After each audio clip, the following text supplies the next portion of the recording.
Welcome to Suman TV. నేను మీ Suman TV Nag. మీ పిల్లల్లో ఏదైనా సరే అంటే పిల్లలు మాట వినట్లేదు, లేదంటే దురుసుగా ప్రవర్తిస్తున్నారు, అల్లరి చేస్తున్నారు, దొంగతనం చేస్తున్నారు, లేదంటే దేనికైనా అంటే ఎలాంటి సబ్స్టెన్స్ డ్రగ్స్‌కి ఏదైనా అలవాటైపోయి ఉన్నారు అనుకునేటువంటి ఆలోచన మీకు కనుక వచ్చింది అనంటే, మీ పిల్లల్లో రాయటం గానీ, లేదంటే నేర్చుకోవటం గానీ, ఫోకస్ తగ్గటం గానీ గనక మీకు అనిపిస్తే, సుబ్బారావు గారి అపాయింట్మెంట్ మీరు తీసుకోవాలి అనుకుంటే స్క్రీన్ మీద మీ కాంటాక్ట్ నెంబర్ కనిపిస్తుంది. సో, దానికి మీరు కాల్ ఆర్ మెసేజ్ వాట్సాప్ చేసి సుబ్బారావు గారి అపాయింట్మెంట్ తీసుకోవచ్చు. అయితే నేను, సుబ్బారావు గారు రెగ్యులర్‌గా టీన్ మైండ్స్ అనేటువంటి సిరీస్ చేస్తూ ఉన్నాము. సో, అందులో భాగంగానే ఈరోజు సో, పిల్లలకి ప్రత్యేకించి మనం ఏమి ఇస్తామో అదే మనకు తిరిగి వస్తది అనేటువంటి విషయాల్ని ఎలా నేర్పించాలి అనేది సుబ్బారావు గారి మాటలోనే అడిగి తెలుసుకుందాం. నమస్కారం సుబ్బారావు గారు. నమస్తే నాగరాజు గారు. సరే, పిల్లల్లో అండి మనం ఏమిస్తే అదే తిరిగి వస్తుంది అనేటువంటి విషయాన్ని ఎలా నేర్పించాలి? మనం సహజంగా నాగరాజు గారు ప్రేమ, గ్రాటిట్యూడ్ ఎంత పంచితే అంత మనకు తిరిగి వస్తుందని జనరల్గా చెప్తాం. దీన్ని ఒక ఆసక్తికరమైనటువంటి కథలో చెప్తానండి. ఒక గ్రామంలో గుడి దగ్గర ఇద్దరు మనుషులు కాలక్షేపాలను కూర్చుని ఉన్నారండి ఈవినింగ్ టైంలో. ఆ సాయంత్రం టైంలో మబ్బులు కూడా పట్టున్నాయి. వాళ్ళు ఏదో పిచ్చాపాటి మాట్లాడుకుంటూ ఉన్నారు. వాళ్ళిద్దరి మధ్యలో ఒక మూడో వ్యక్తి వచ్చాడు. వచ్చి నేను కూడా ఇక్కడ కూర్చోవచ్చా అని అడిగాడు. అడిగితే వీళ్ళు అబ్బాయి ఇదేమన్నా మా సొంతమా, వచ్చి కూర్చోండి అని అతనికి ప్లేస్ ఇచ్చారు. అతను కూడా మధ్యలో కూర్చున్నాడు. అలా మాట్లాడుకుంటూ ఉండగా వర్షం బయలుదేరింది. సో వర్షం వచ్చి వీళ్ళు కదలలేనటువంటి పరిస్థితికి అయిపోయింది. కదలలేనటువంటి పరిస్థితుల్లో ఉండగా కొంత సమయం అయిన తర్వాత మూడో వ్యక్తి నాకు ఆకలేస్తుంది అని అడుగుతాడు. అప్పుడు వీళ్ళిద్దరూ కూడా అవును కూడా మాకు కూడా ఆకలేస్తుంది, మరి ఇప్పుడేమో బయటకు వెళ్ళలేనటువంటి పరిస్థితి, ఏం చేయాలనుకునేటప్పుడు వాళ్ళిద్దరి దగ్గర కూడా కొన్ని రొట్టెలు ఉన్నాయి. ఒక అతని దగ్గర 5, మరొక అతని దగ్గర 3 రొట్టెలు ఉన్నాయి. సో నా దగ్గర 5, అతని దగ్గర 3 ఉన్నాయి, దీన్ని ముగ్గురు మనం పంచుకుని తిందాము అని అనుకుంటారు. మరి 8ని ముగ్గురికి ఎలా పంచాలి సమానంగా? సమస్య వచ్చింది. అప్పుడు మూడో వ్యక్తి ఒక ఉపాయం చెప్తాడు. ఇలా కాదు, ప్రతి రొట్టెని 3 ముక్కలు చేద్దాం. సో 8 రొట్టెలు ఉన్నాయి, 8 3 24, 24 అవుతాయి.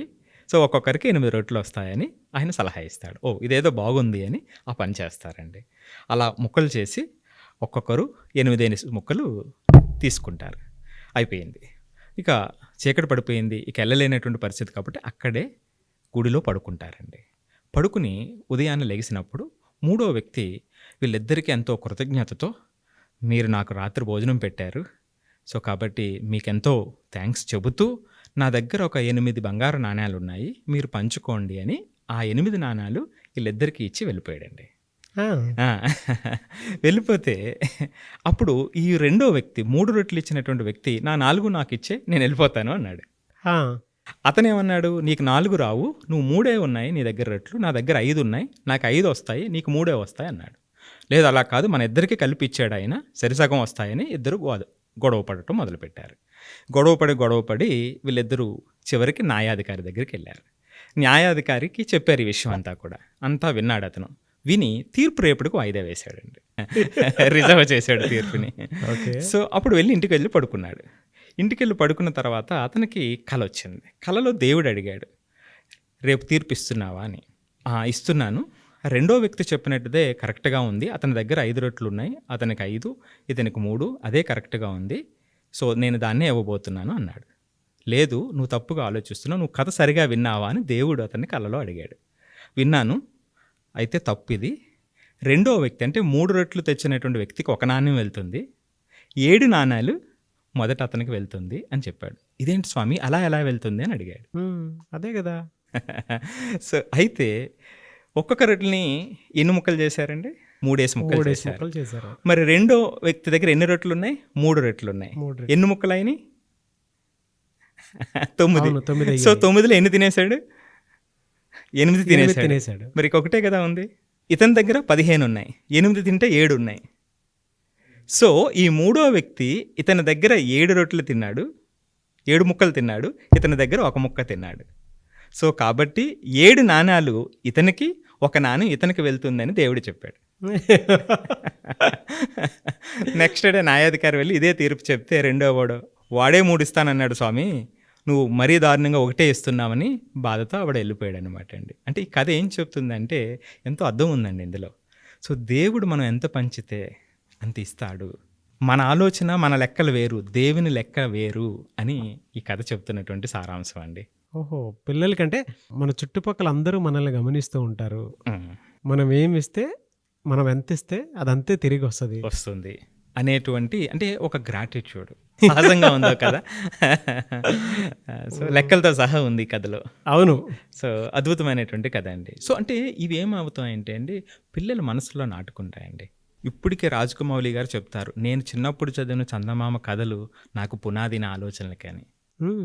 ఇలాంటి స్టోరీసే అండి. మోరల్ స్టోరీసే పిల్లల్లో అంటే రాత్రి పడుకునేటప్పుడు మీ వీడియోస్ మోరల్ స్టోరీస్, సుబ్బారావు గారి మోరల్ స్టోరీస్ అని చెప్పేసి కొడితే ఈవెన్ యూట్యూబ్‌లో అయినా సరే మీ స్టోరీస్ వచ్చేస్తాయి. చాలా మంచి మోరల్ స్టోరీస్ అండి. అంటే పిల్లలకు కావాల్సినటువంటివి ఇవి. థ్యాంక్ యూ అండి. Great sir. థ్యాంక్ యూ అండి. Thank you so much Subbarao. చాలామంది మీ దగ్గర అపాయింట్మెంట్ తీసుకుందాం అనుకునేటువంటి వాళ్ళు ఉంటారు. అంటే బిహేవియర్ ప్రాబ్లం వలనో, లేదంటే పిల్లలు సరిగా ఫోకస్ చేయకపోవడం వలన, లేదంటే అతిగా కోప్పడుతూ ఉంటారు. అటువంటివి చాలా చూస్తూ ఉంటాం మనం. అవునండి. మీ దగ్గర అపాయింట్మెంట్ తీసుకోవాలంటే ప్రాసెస్ ఏంటి? సో, తప్పకుండా అండి. స్క్రీన్ మీద వస్తున్నటువంటి నెంబర్‌కి కాల్ చేస్తే పిల్లలకు ప్రత్యేకించి ఉన్నటువంటి ప్రాబ్లమ్స్ 1-to-1 కానివ్వండి, అలాగే జేఈఈ నీట్ జర్నీలో వచ్చేటువంటి కష్టాలకు సంబంధించి గ్రూప్ సెషన్స్ కానీ జరుగుతూ ఉన్నాయి. వివరాలన్నీ వాళ్ళకి తెలుస్తాయండి కాల్ చేస్తే ఆ నెంబర్‌కి. సో, డైరెక్ట్‌గా అపాయింట్మెంట్ తీసుకోవచ్చు. సో స్క్రీన్ మీద కనిపిస్తున్న నెంబర్కి సంప్రదించండి. మీరు కనుక సుబ్బారావు గారి అపాయింట్మెంట్ కావాలి అనుకునేటువంటి వాళ్ళు స్క్రీన్ మీద మీ కాంటాక్ట్ నెంబర్ కనిపిస్తుంది. మీ పిల్లల్లో తెలియనటువంటి అబ్నార్మల్ బిహేవియర్ కనుక కనిపిస్తే, కోపంతో ప్రవర్తిస్తున్నారా, లేదంటే మాట దురుసు ఎక్కువగా ఉందా, లేదంటే బూతులు మాట్లాడుతున్నారా, దొంగతనం చేస్తున్నారా, అండ్ సరిగా చదవలేకపోతున్నారా, ఫోకస్డ్గా లేరా, రాయటం రావట్లేదా అనుకునేటువంటి వాళ్ళు మీరు కనుక సుబ్బారావు గారిని అప్రోచ్ అవ్వాలి అనుకుంటే స్క్రీన్ మీద మీ కాంటాక్ట్ నెంబర్ కనిపిస్తుంది. దాన్ని మీరు కాల్ ఆర్ మెసేజ్ వాట్సాప్ చేసి వెంటనే అపాయింట్మెంట్ బుక్ చేసుకోండి. అండ్ ఈ వీడియో లైక్ చేయండి, షేర్ మాత్రం తప్పకుండా చేయండి. ఇలాంటి మరిన్ని వీడియోస్ కోసం మా ఛానల్ ఫాలో అవ్వండి. Thank you.